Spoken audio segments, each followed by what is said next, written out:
Here's a quick lesson so you can learn how to turn any major or minor chord into a Spanish sounding or flamenco sounding chord. Now it's really easy. We're just going to look at 2 examples of each. There are many other ways to do this besides the ones I'm showing you now, but these are probably, I would say, the 2 most common ways of doing that. And for major chords, that's by adding what's called the flat 2 or the flat 9. Those are the same notes, by the way. Or by adding the sharp 4 or the sharp 11, also those are the same notes. So as an example, if we have an A major chord, the notes in the A major scale are A, B, C sharp, D, E, F sharp, G sharp, and A, 3 sharps. And the notes in the chord are A, C sharp, and E. Those are the triad, A, C sharp, E, 1, 3, and 5.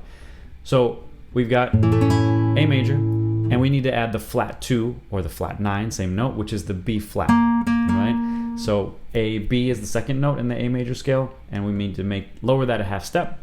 So from B to B flat, and we get this, right? So I mentioned that it's also the 9. The reason it's also the 9 is because when we make chords, especially when we're adding what are called more extensions to the chords, extra notes, we often use a 2-octave scale. So you can go A, B, C sharp, D, E, F sharp, G sharp, A, B.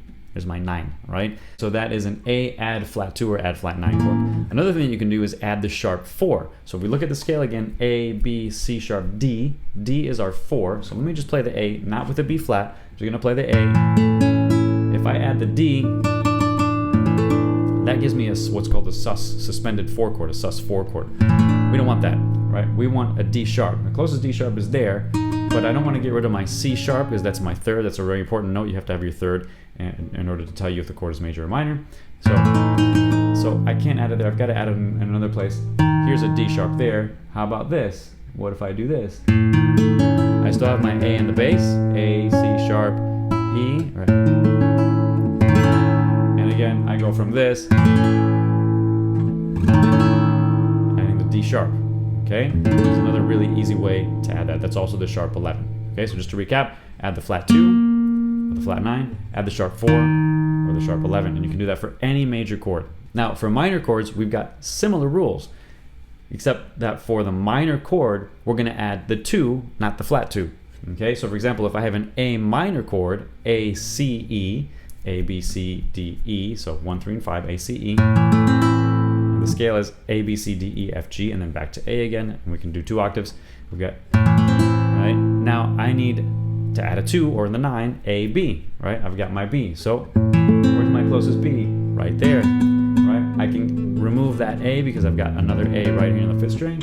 So listen to the difference. A minor, add 2 or add 9, right? Beautiful sound, right? Kind of dark, very flamenco sound, right? So that's our add 2, add 9. And then like the major chords, we can add a sharp 11. So A, B, C, D, D. Just like the major chord, we need a D sharp. We need to make A, B, C. Here's my D sharp again, but I don't want to get rid of that C. Remember, it's the same problem as before. So I'm going to keep my C, and I'm going to do this.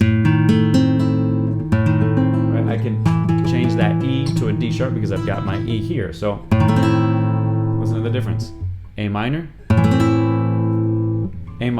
add sharp 4. Right? Really beautiful flamenco or Spanish sounding chords. All right, hope that helps.